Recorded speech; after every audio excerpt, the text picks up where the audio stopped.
Et le grand journal, c'est avec Marie-Laure de Kerkhove. Bonsoir Marie-Laure. Bonsoir. Les déclarations et démentis se multiplient décidément à propos de l'utilité ou non de l'hydroxychloroquine pour le traitement du Covid-19. Après avoir conseillé de suspendre les tests sur l'usage de ce médicament pour traiter les patients Covid, l'OMS revient aujourd'hui sur sa position et affirme que l'étude du Lancet sur laquelle il s'est basé n'était pas assez solide. Il y aurait une certaine précipitation dans sa publication. Cette précipitation s'explique en fait.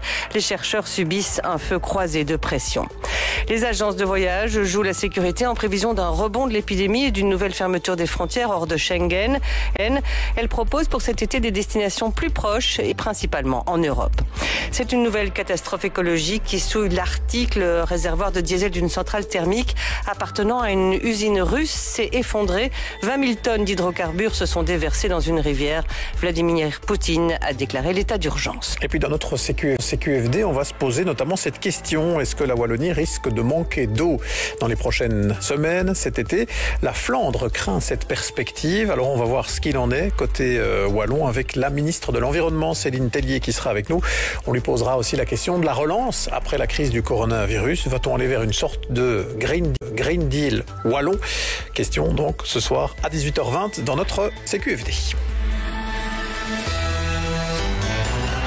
L'étude publiée par le Lancet qui niait l'utilité de l'hydroxychloroquine pour soigner le Covid-19 est aujourd'hui fortement remise en question, Marie-Laure. Oui, le Lancet d'origine britannique est pourtant l'une des revues médicales qui fait autorité dans le monde entier. Il y a un peu plus d'une semaine, elle publiait une étude concluant que l'hydroxychloroquine était non seulement inefficace, mais aussi potentiellement toxique pour les patients atteints de Covid-19.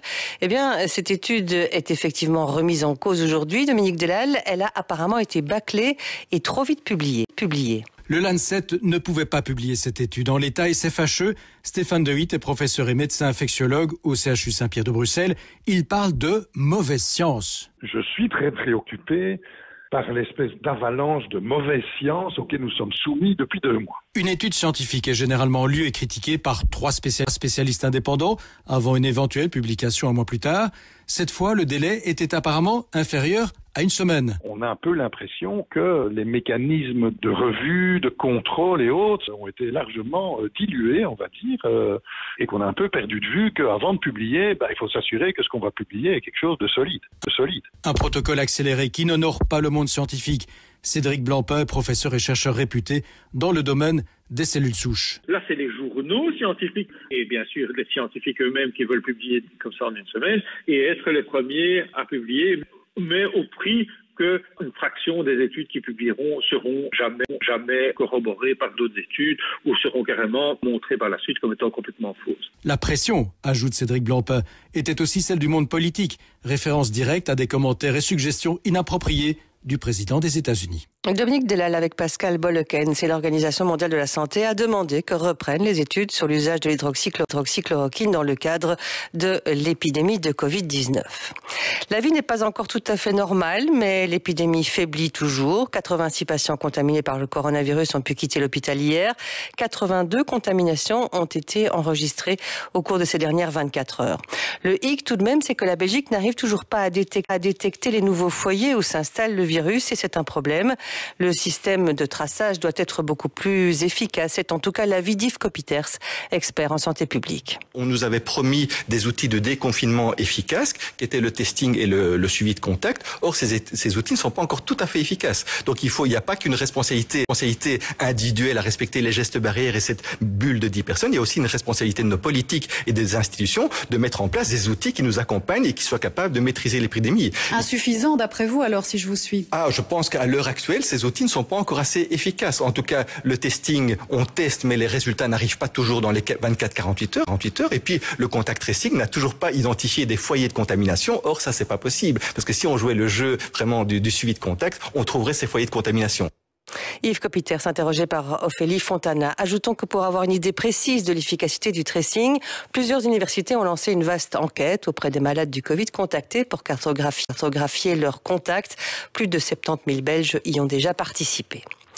Malgré tout, nous revenons peu à peu à une liberté et à des projets, notamment de vacances. Nous pourrons partir cet été et aller dans les pays européens qui acceptent les Belges, mais seulement si la situation actuelle le permet. Alors qu'en est-il en cas de deuxième vague ?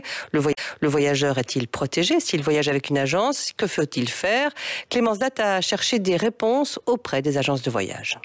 Les réservations reprennent petit à petit dans les agences de voyage. Marine Renard, assistante shop manager chez Connections, tente de rassurer ses clients. On essaye évidemment de voir à chaque fois que les compagnies aériennes avec lesquelles on travaille ont des conditions assez souples. Également pour les hôtels, en général, ce sont des tarifs qui sont annulables. Comme ça, on s'est gardé quand même une flexibilité pour nos clients. Peu d'assurances couvrent la pandémie, alors certains créent des assurances spécifiques, comme chez TUI. Sarah Saussin, porte-parole. En cas de Covid, dans l'hôtel où devait séjourner le vacancier ou dans la région où il devait séjourner. Et ce serait là un motif valable d'annulation ou de demande d'annulation par nos vacanciers qui auraient souscrit à cette assurance tout risque. Il récupérerait évidemment le prix déjà payé de son voyage. Dans certaines agences, les voyageurs pourront changer la date ou la destination quelques jours seulement avant le départ. Mais en cas de réservation directement avec une compagnie aérienne, ces modifications seront plus compliquées. Julie Frère, porte-parole de Testacha. À partir du moment où les voyages sont autorisés, les frontières sont ouvertes, il n'y a pas d'avis négatif du ministère des Affaires étrangères, on ne peut pas annuler que ce soit son billet d'avion ou son voyage comme ça. Donc vous risquez de perdre votre argent.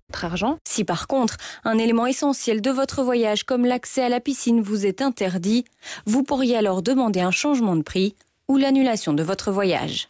Alors que le déconfinement est désormais bien avancé, les conséquences sociales et économiques de la crise sanitaire apparaissent de façon de plus en plus sensible et le secteur touristique, comme l'Horeca, fait partie des secteurs très touchés. Alors pour amortir le choc, le gouvernement wallon a pris ce jeudi des dispositions. Elle préserve les subventions aux secteurs qui ont dû arrêter leurs activités, mais aussi les droits des demandeurs d'emploi, Carl Defoy. Dans cette décision du jour, le gouvernement wallon accorde des subsides aux employeurs des artistes, aux travailleuses des titres-services pour compléter leur salaire. Les mesures adoptées ce jeudi concernent aussi l'assouplissement temporaire de règles qui ont trait aux APE, aux services comme les épiceries sociales, les médiations de dette, les centres de coordination de l'aide à domicile, voire le soutien à l'emploi dans les petites ou les très petites entreprises. La formation et la mise à l'emploi sont aussi renforcées. On songe notamment au budget débloqué pour les formations à distance. Le secteur des maisons de repos, qui a particulièrement été mis à l'épreuve, reçoit également un renfort financier pour du matériel sanitaire qui protège les travailleurs. Enfin, une série d'aides urgentes psychologiques sont prises en charge. C'est un ensemble de mesures qui balaye assez large. Elles ne seront probablement pas les dernières du genre, puisqu'on s'attend à seulement ressentir durement l'impact de la crise dans les semaines et les mois qui viennent. La Première ministre Sophie Wilmès demande de faire preuve de prudence dans l'organisation d'éventuelles manifestations contre le racisme. Près de 5000 personnes ont annoncé leur intention de participer à un rassemblement pour dénoncer le racisme ce dimanche. Sophie Wilmès avait déjà lancé un appel à respecter les mesures sanitaires hier, à l'issue du Conseil national de sécurité. Elle l'a donc répété cet après-midi à la Chambre, où de nombreuses questions des députés portaient sur la mort de George Floyd aux États-Unis et sur les problèmes de racisme en Belgique. Baptiste Tupin. Oui, si la mort de George Floyd a suscité une vague d'indignation aux États-Unis et ailleurs dans le monde, elle doit aussi nous inciter à dénoncer ce qui se passe chez nous. C'est la tonalité de la majorité des interventions à la Chambre cet après-midi. Simon Moutquin, député écolo. Oui, le racisme est aussi présent chez nous, dans nos administrations, dans les services publics, sur les réseaux sociaux. Il est bien entendu minoritaire, mais trop important pour imaginer que ce sont des cas isolés. Les députés ont rappelé à la Première ministre que le gouvernement fédéral s'est engagé à plusieurs reprises à adopter un plan contre le racisme. Ce plan est annoncé depuis près de 20 ans. Hervé Rigaud, PS. Depuis 2001, le pays attend le plan d'action contre le racisme. En février dernier, Madame la Première ministre, vous annonciez une conférence interministérielle dédiée à ce sujet. Cette conférence interministérielle n'a pas pu être organisée, cette fois en raison de la crise sanitaire, explique la Première ministre. Une crise qu'elle invoque aussi au sujet des rassemblements annoncés en Belgique contre le racisme. Il semblerait, selon les dernières informations, que plus de 5000 personnes auraient l'intention de se mobiliser dimanche. J'avais déjà appelé hier les Belges qui souhaiteraient manifester à tenir compte des conséquences que de tels rassemblements pourraient avoir sur la propagation de l'épidémie. Sophie Wilmès dit partager la volonté de lutter contre le racisme et la violence, mais elle en appelle au bourgmestre de Bruxelles qui discute avec les organisateurs de la manifestation pour trouver une alternative respectueuse des règles sanitaires. Par contre, une cérémonie aura bien lieu ce soir à Minneapolis, aux États-Unis, à la mémoire de George Floyd. Une autre cérémonie est prévue samedi dans son état natal de Caroline du Nord, avant ses funérailles lundi à Houston, au Texas, où il a grandi. Et justement, pour reparler des circonstances de la mort de George Floyd qui ont ému le monde entier, des réactions en ce moment et de tout ce que cela fait peser aussi sur la campagne présidentielle aux États-Unis. Notez que Thomas Gaddiseux recevra demain la présidente belge de Democrats Abroad, donc les démocrates, le parti démocrate à l'étranger, la section belge donc, et bien Pauline Manos, puisque c'est son nom, répondra aux questions de Thomas demain à 7h45 sur la première. La Banque Centrale Européenne a encore frappé fort, Marie-Laure. Elle vient de muscler sa réponse face au choc économique provoqué par le Covid-19 dans la zone euro. Oui, la BCE a en particulier renforcé son programme de rachat de dette publique, qui est désormais doté de 1350 milliards d'euros. De quoi venir en aide aux États membres en attendant que le plan de relance de la Commission se concrétise. Sandro Calderon. La zone euro va connaître une lourde récession cette année. Son PIB, autrement dit sa richesse, va chuter de 8,7%. L'inflation est quasi nulle, loin de l'objectif de 2% au cœur de la mission de la BCE. Alors pour rectifier le tir, la Banque Centrale Européenne a décidé de gonfler son programme de rachat des dettes publiques lancé au début de la crise. Elle rajoute 600 milliards d'euros aux 750 qu'elle avait déjà mis sur la table. Une bonne nouvelle pour les pays comme l'Italie, dont les caisses sont vides et qui doit emprunter sur les marchés pour soutenir son économie. Une décision qui rassure les marchés et qui pourrait éviter aussi une fragmentation de la zone euro. Une décision enfin hautement politique. En agissant de la sorte, la Banque Centrale Européenne marque son indépendance vis-à-vis de la Cour suprême allemande qui a récemment questionné la légitimité de ses programmes de rachat de dettes souveraines. C'est une nouvelle catastrophe écologique qui souille l'Arctique. Le réservoir de diesel d'une centrale thermique s'est effondré et 20 000 tonnes d'hydrocarbures se déversent dans la rivière Ambarnaya. La centrale thermique appartient à une usine russe de fabrication de nickel.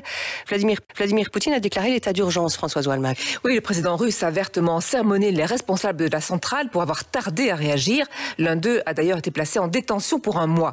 Le gouverneur de la région a reconnu n'avoir appris l'ampleur réelle de la fuite que 2 jours après via les réseaux sociaux. Et le réservoir a été endommagé quand les piliers qui le soutenaient depuis 30 ans ont commencé à s'enfoncer. Oui, ce phénomène pourrait être lié à la fonte de la couche de glace, le permafrost, provoqué par le changement climatique. C'est un phénomène que l'on constate partout dans le Grand Nord, comme l'explique Jean-Pascal Van Dieperzeel, climatologue belge et ex-vice-président du GIEC. C'est quelque chose qui est très visible et qu'on voit non seulement en Sibérie, mais on voit aussi ça dans le nord, au Canada, en Alaska, des infrastructures, des bâtiments qui ont été construits en supposant que le sol allait rester gelé indéfiniment, se retrouvent tout d'un coup, suite à la fonte de ce pergélisol, de ce permafrost, à cause du réchauffement du climat, se retrouvent tout d'un coup à ne plus avoir de fondation ou à être posés sur de la boue quasiment. Et donc, ça provoque des effondrements de bâtiments et des situations comme celles que vous venez de décrire. Des équipes de nettoyage ont été envoyées sur place. Les Russes essayent de bloquer l'écoulement de la nappe de diesel vers un lac tout proche. Le carburant est pompé à la surface et ce carburant devra être stocké dans des containers spéciaux jusqu'à l'hiver prochain. La difficulté de l'opération a poussé certains responsables russes de proposer de brûler le carburant sur place, mais l'agence russe de l'environnement a exclu cette idée. Et cette catastrophe s'ajoute à un phénomène général de réchauffement climatique et d'incendies qui couvent sous la glace. Oui, on appelle ces feux des incendies dormants ou des incendies zombies. Quand la tourbe, ce sol qui contient beaucoup de carbone et de matière organique, prend feu, c'est très difficile à éteindre. Et donc, on a des incendies qui couvent et qui sont prêts à reprendre avec intensité quand il fait de nouveau chaud et sec pendant l'été, oui. Oui, on se souvient que l'an dernier, ces incendies ont ravagé des milliers d'hectares de forêt en Sibérie l'été dernier. Le climatologue belge lance un appel. La pandémie de Covid-19 a éclipsé un autre danger qui guette la planète, l'urgence climatique. Jean-Pascal Van Dieperzeel. Comme toute une série d'experts l'ont fait remarquer ces dernières semaines, les conséquences du virus ont été très graves et sont loin d'être terminées, y compris sur le plan économique. Les conséquences des changements climatiques et de la crise de la biodiversité vont être bien plus grave, même si elle se manifeste plus lentement que la crise du virus. Donc il faut absolument anticiper. Anticipons ces situations-là qui vont devenir de plus en plus graves suite au changement climatique. Sinon, il nous arrivera bien pire que ce qui est arrivé suite au fait que nous n'avons pas suffisamment anticipé la crise liée au virus. Jean-Pascal Van Ypersel, professeur à l'UCL et ex-vice-président du GIEC, le groupe international d'experts pour le climat. C'est un nouveau tournant dans le conflit qui ravage la Libye depuis des années. Les forces loyales au gouvernement de Tripoli ont repris le contrôle de la capitale et de ses environs. Les combattants du maréchal Khalifa Haftar se replient. Daniel Fontaine, c'est un échec pour ce militaire et aussi pour les puissances étrangères qui le soutiennent. Oui, Khalifa Haftar, c'est l'homme fort de l'Est de la Libye. Il y a un an, il a lancé une offensive sur Tripoli contre le gouvernement d'union nationale reconnu par la communauté internationale. Après une avancée rapide, ses troupes se sont enlisées au sud de Tripoli. Il a reçu des renforts envoyés par ses parrains étrangers, Égypte, Émirats arabes unis et Russie. Des mercenaires ont participé au combat, mais sans résultat. Hier, les forces gouvernementales reprenaient l'aéroport de Tripoli et aujourd'hui, elles annoncent contrôler toute la capitale. Les forces de Khalifa Haftar se retirent. Le Premier ministre Fayez al-Sarraj s'est rendu aujourd'hui auprès du président turc qui lui a apporté un soutien militaire décisif. À la faveur de cette victoire, le président Erdogan a annoncé son intention d'intensifier l'exploitation des hydrocarbures libyens. Des négociations devraient reprendre à présent sous l'égide de l'ONU. Toutes les précédentes tentatives de pacification avaient échoué. Et puis en football, la Pro League veut tester tous les joueurs professionnels de division 1A et 1B sans exception au coronavirus avant la date du 1er juillet, à partir de laquelle les événements sportifs seront à nouveau autorisés. Les tests seront répétés toutes les semaines. Tous les tests seront centralisés dans un laboratoire et financés par la Pro League et aussi par la Fédération belge de football. Voilà qui est complet. Merci à vous, Marie-Laure de Kerkhove. Il est 18h17. C'était le grand journal. Dans un petit instant, on va parler de risques de sécheresse, on va parler d'environnement aussi en Wallonie à la sortie de cette crise du coronavirus et on va le faire avec Céline Tellier, la ministre wallonne de l'environnement notamment. On va, ceci dit, d'abord aller voir comment cela se passe sur le réseau routier ce soir. Caroline Martin, ça roule bien ? Il y a des accidents quand même à vous signaler. Alors un accident avec plusieurs véhicules, c'est sur le 42 Namur-Liège à hauteur d'Orient aux Aimons. Le passage est difficile, il y a 2 km de fil vers Liège.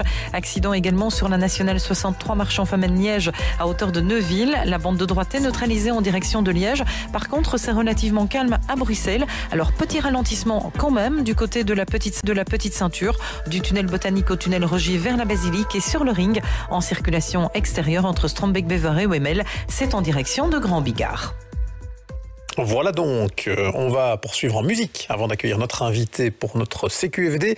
Voici Angèle. Dans un petit instant, je vous le disais, on va se poser notamment cette question. Est-ce qu'on aura assez d'eau en Wallonie cet été ? Et puis on va parler aussi relance après le coronavirus. Mais quelle relance, avec quelle perspective notamment environnementale pour la Wallonie ? On en parlera avec la ministre wallonne de l'Environnement juste après ça. 17h30, 19h. Soir première.